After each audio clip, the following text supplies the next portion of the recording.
ஷர்மிளா, 2020ஆம் ஆண்டு கொரோனா காலத்தில் செல்போன் கடையை கூடுதலாக 1 மணி நேரம் திறந்து வைத்திருந்ததற்காக அந்த கடையின் உரிமையாளர்களான தந்தையும் மகனும் காவல்துறையினரின் விசாரணைக்கு அழைத்து செல்லப்பட்டு சாத்தான்குளம் காவல் நிலையத்தில் தலைகீழாக இரவு முழுவதும் தொங்கவிடப்பட்டு 10 நிமிடத்திற்கு ஒரு முறை லத்திக்கம்பால் அடித்ததால் காவல் நிலையம் முழுவதும் இரத்தக்கரையானது. அதை விசாரித்த நீதிபதிகள் மற்றும் உயிரிழந்த இருவரின் சார்பாக அந்த ஒட்டுமொத்த தமிழகமே கொந்தளித்தது.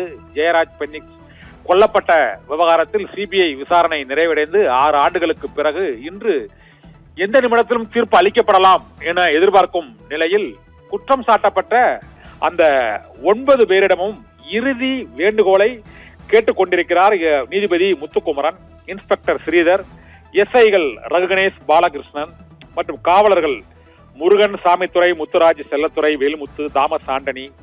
இதில் ஒருவர் பால்துறை என்பவர் விசாரணை என்பதை ஏற்கனவே இறந்து விட்டார். இந்த 9 பேரின் குடும்பத்தினரின் பின்னணி என்ன மற்றும் அவர்களுக்கான இந்த தண்டனை, அவர்களுடைய கடைசி கருத்து என்ன? உண்மையிலேயே ஜெயராஜ் பென்னிக்ஸை அடித்த போது நீங்கள் எங்கிருந்தீர்கள், அடித்தீர்களா அடிக்கவில்லையா என்பது குறித்த அவர்கள் தரப்பு கருத்தை நீதிபதி முத்துக்குமரன் இறுதி வாக்குமூலத்தை, இறுதியாக கடைசி கருத்தை, அவர்களுக்கு என்ன தண்டனை வழங்கப்பட போகிறது என்பது ஒரு புறம் இருந்தாலும் என்ன தண்டனை அளிக்கப்பட போகிறது, அதற்காக நீங்கள் உங்கள் குடும்பத்தின் பின்னணி என்ன, இந்த குற்றத்தில் உங்களுக்கு தொடர்பு இருக்கிறதா, சம்பந்தம் இருக்கிறதா, குற்றத்தை ஒப்புக்கொள்கிறீர்களா, மறுக்கிறீர்களா என்பது உள்ளிட்ட பல்வேறு கடைசி நேர சாட்சிகளை வாக்குமூலமாக நீதிபதி இப்போது அதை கேட்டுக்கொண்டிருக்கிறார். அந்த காட்சிகளை தான் இப்போது நாம், அந்த இறுதிக்கட்ட விசாரணை தான் இப்போது சென்று கொண்டிருக்கிறது. காவல் நிலையத்தில் இந்த துன்புறுத்தல் தொடர்பாக உச்சநீதிமன்றம் பல வழக்குகளில் தீர்ப்பு வழங்குகிறது.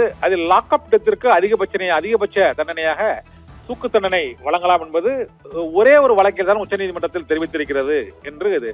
இந்த கொலை வழக்கு காவல்துறையினரால் இருவரின் உயிர் எடுக்கப்பட்டுள்ளது என்பதால் அவர்களுக்கு மரண தண்டனை அளிக்க வேண்டும் என்று சிபிஐ தரப்பு அந்த வாதத்தை மீண்டும் ஒரு முறை அவருடைய வேண்டுகோளாக நீதிபதி தீர்ப்பளிப்பதற்கு கடைசி நேரத்தில் அவர்களுக்கு அந்த வேண்டுகோளை வைத்திருக்கிறார்கள். நேரடி சாட்சிகள் மற்றும் பல்வேறு சாட்சிகள் ஆயுதங்களால் கொடூரமான முறையில் தாக்கி ஜெயராஜும் பென்னிக்ஸும் கொலை செய்யப்பட்டிருக்கிறார்கள் என்பதால் தூக்கு தண்டனையை வழங்க உறுதி செய்ய வேண்டும் என சிபிஐ தரப்பு வழக்கறிஞர்கள் அந்த கோரிக்கையை விடுத்திருக்கிறார்கள். இந்த கொலை வழக்கு காவல்துறையினரால் 2 பேரின் உயிர் எடுக்கப்பட்டிருக்கிறது, அவர்களுக்கு உச்சபட்ச தண்டனையை வழங்க வேண்டும் என ஜெயராஜ் பென்னிக்ஸின் உறவினர்கள், அவர்களுடைய பென்னிக்ஸின் மனைவி மற்றும் ஜெயராஜின் தாயார் உள்ளிட்டோர், அந்த ஜெயராஜின் மனைவி உள்ளிட்டோரும் பென்னிக்ஸின் தாயார் உள்ளிட்டோரும் இந்த வழக்கில் வேண்டுகோள் விடுத்திருக்கிறார்கள். இதே போல ஆய்வாளர் ஸ்ரீதர் மற்றும் காவலர்களின் தரப்பு வழக்கறிஞர்கள் இந்த குடும்பத்தினரின் பொருளாதாரம் இவர்களுடைய ஊதியத்தை நம்பியே இருப்பதால் அவர்களுடைய உடல்நலம், வயது ஆகியவற்றை கருத்தில் கொள்ள வேண்டும் என்றும், ஜெயராஜை காவல் நிலையத்திற்கு அழைத்து சென்ற வரை பிரச்சனை இல்லை என்றும், பென்னிக்ஸ் காவல் நிலையத்தில் தகராறு செய்த பின்னரே இந்த பிரச்சனை எழுந்திருக்கிறது என்றும், அந்த விசாரணையில் பிரச்சனை எழுந்ததால் ஏற்பட்ட கோபத்தில் தான் இந்த சம்பவம் நடைபெற்றிருக்கிறது, கொலை செய்ய வேண்டும் என்ற நோக்கத்தில் நாங்கள் அவரை தாக்கவில்லை என்றெல்லாம் அந்த இறுதி கோரிக்கையை கண்ணீர் மல்க அந்த தண்டனையை எதிர்நோக்கி காத்திருக்கும் குற்றவாளிகள் 9 பேரும் நீதிபதி முத்துக்குமரனிடம் எழுப்பியிருக்கிறார்கள். ஆனால் நீதிபதி முத்துக்குமரன் அவர்களுடைய தண்டனையை குறைப்பதற்கு மனம் இறங்குவாரா அல்லது அவர்கள் செய்த அந்த கொடூர தண்டனைக்கு உச்சபட்ச தண்டனை வழங்குவாரா என்பது குறித்த எதிர்பார்ப்பு ஒட்டுமொத்த தமிழகமும் எதிர்நோக்கி காத்திருக்கிறது. தேர்தல் காலம் என்பதால் இந்த வழக்கில் நீதி வென்றதா என்ற கேள்வி நாடு முழுவதும் எழுந்திருக்கிறது. இதுபோல லாக்அப் டெத் தொடர்பான வழக்குகளில் அனைத்து கொலை விவகாரங்களுக்கும் ஒரே மாதிரி தண்டனை வழங்குவதாக இருந்தால் அரிதான வழக்குகளில் இந்த தூக்கு தண்டனை வழங்கலாம் என உச்சநீதிமன்றம் ஏற்கனவே வலியுறுத்தி இருக்கிறது.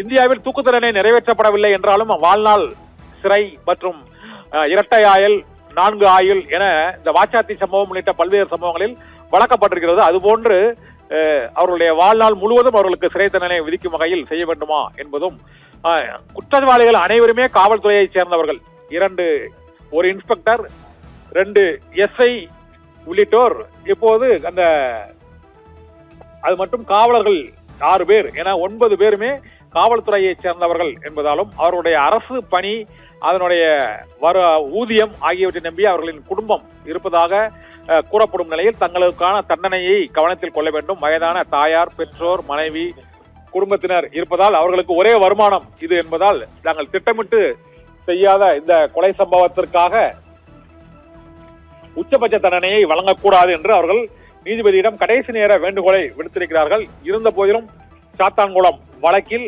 அந்த ஜெயராஜ் பென்னிக்ஸ் தந்தை மகன் ஆகிய இருவரும் காவல் நிலையத்தில் ஒரு சாதாரண குற்றத்திற்காக கொரோனா காலத்தில் ஒரு மணி நேரம் கடையை கூடுதலாக திறந்து வைத்த ஒரே காரணத்திற்காக அவர்கள் கொடூரமாக அடித்துக் கொல்லப்பட்ட அந்த சம்பவம் நாடு முழுவதும் அதிர்ச்சியை ஏற்படுத்தி இருக்கிறது. இந்த தீர்ப்பு இன்னும் சில நிமிடங்களில் வர இருக்கிறது. சர்மிளா.